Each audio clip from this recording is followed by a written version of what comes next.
यं ब्रह्मवेदान्तविदो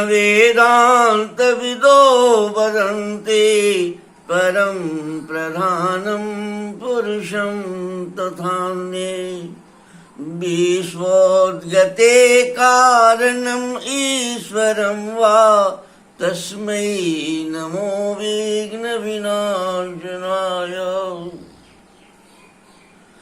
हे गणपति देवता, आप जगत के आत्म तत्व के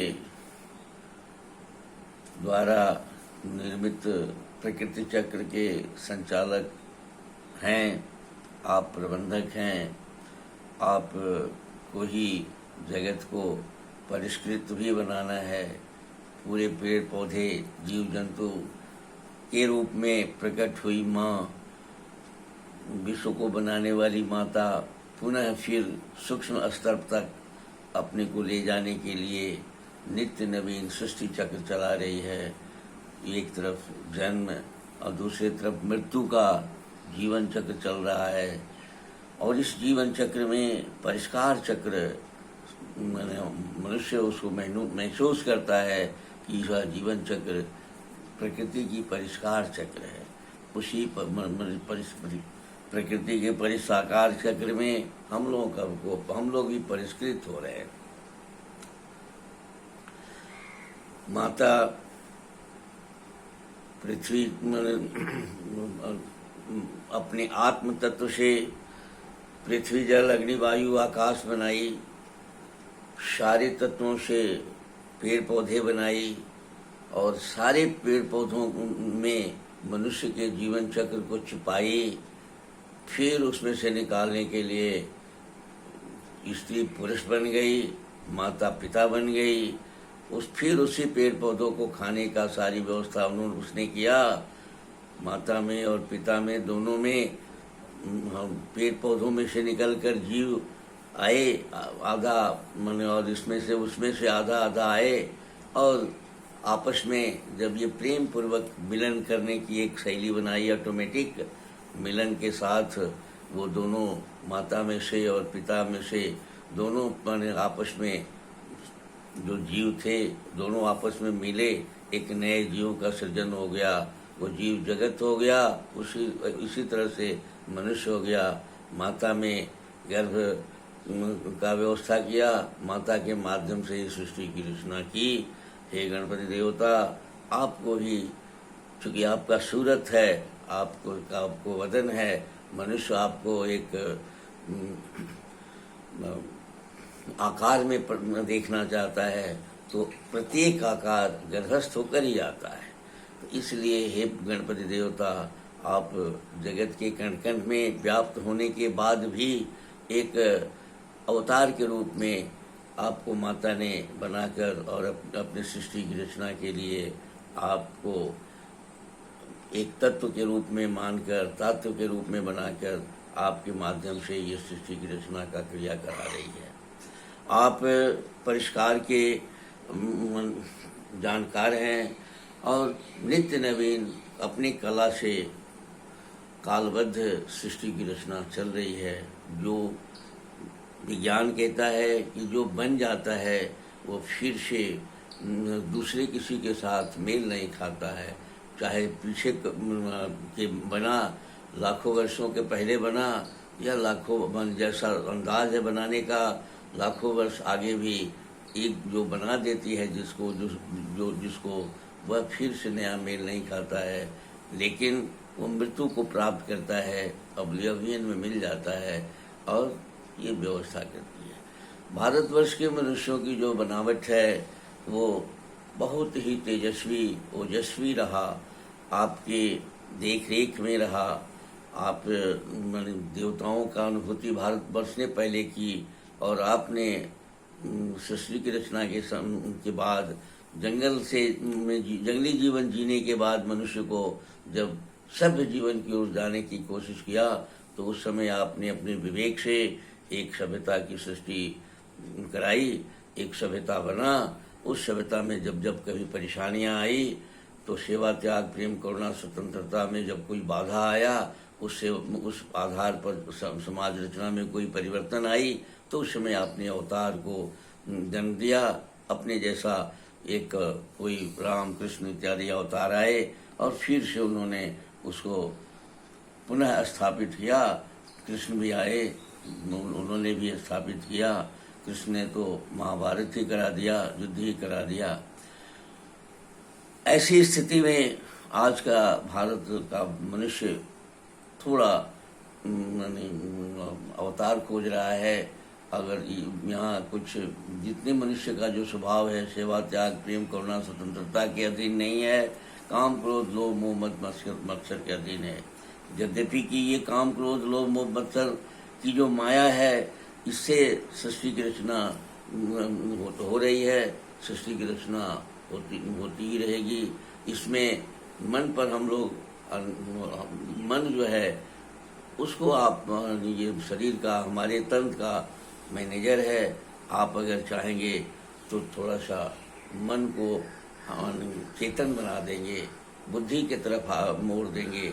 जैसे ही आप बुद्धि की तरफ मोड़ेंगे, मनुष्य स्वस्थ और रोग रहित हो जाएगा। इसलिए थोड़ा सा आपसे प्रार्थना बार बार मैं करता हूँ, हर बार मैं करता हूँ कि आपकी कृपा जरूर मिले। बिना आपकी कृपा का ये संभव नहीं दिख पड़ता है।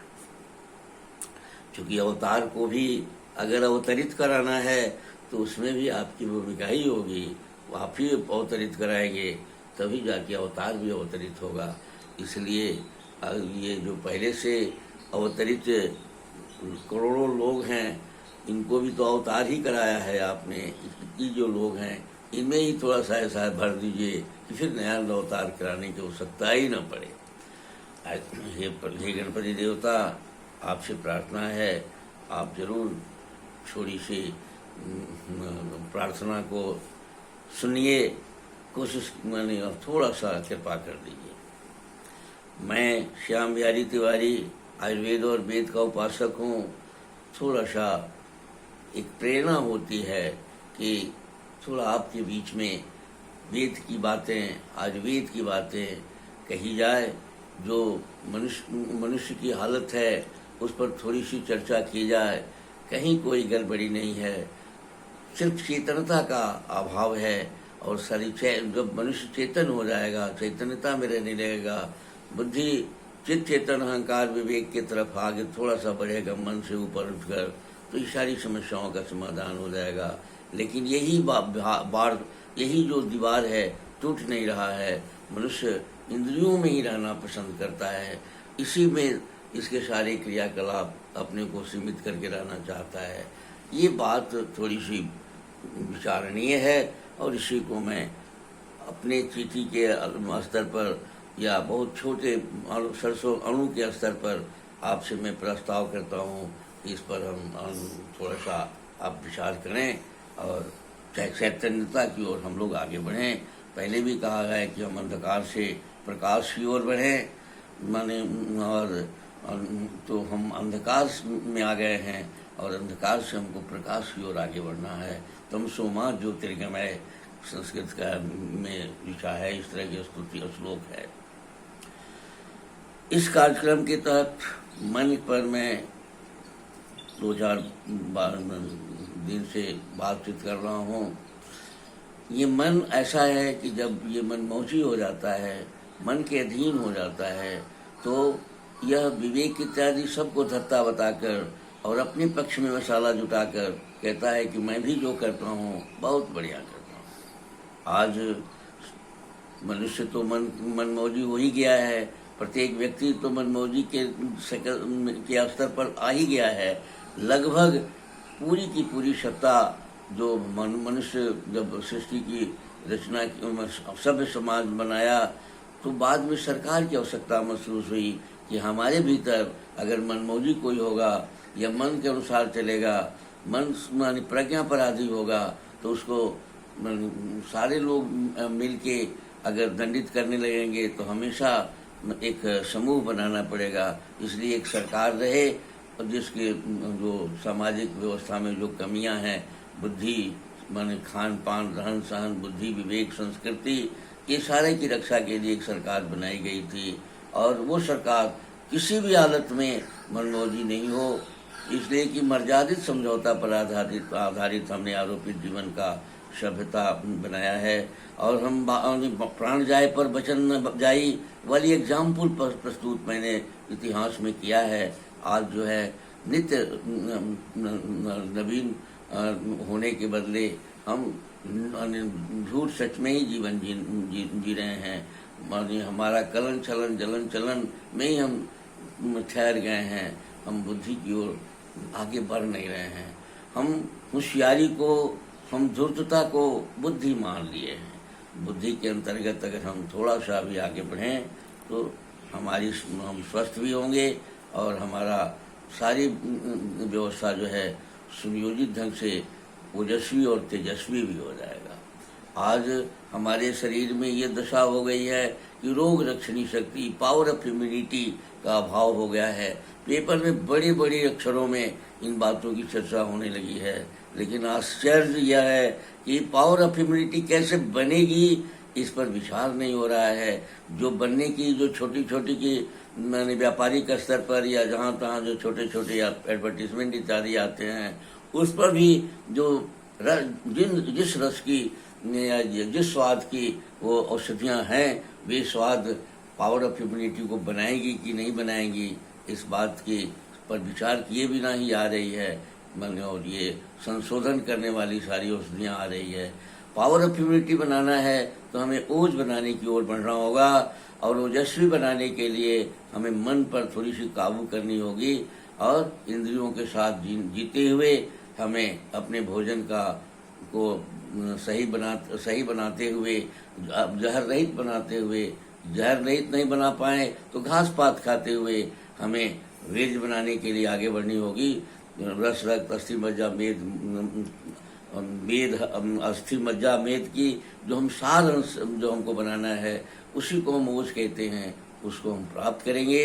जब हम ओजस्वी हो जाएंगे, तेजस्वी हो जाएंगे, तो फिर पुनः शक्तिशाली भी हो जाएंगे, बुद्धिमान भी हो जाएंगे। मन बुद्धि जीव चेतन अहंकार विवेक के सारे इस्तेमाल करके हम देवत्व गुण संपन्न हो जाएंगे।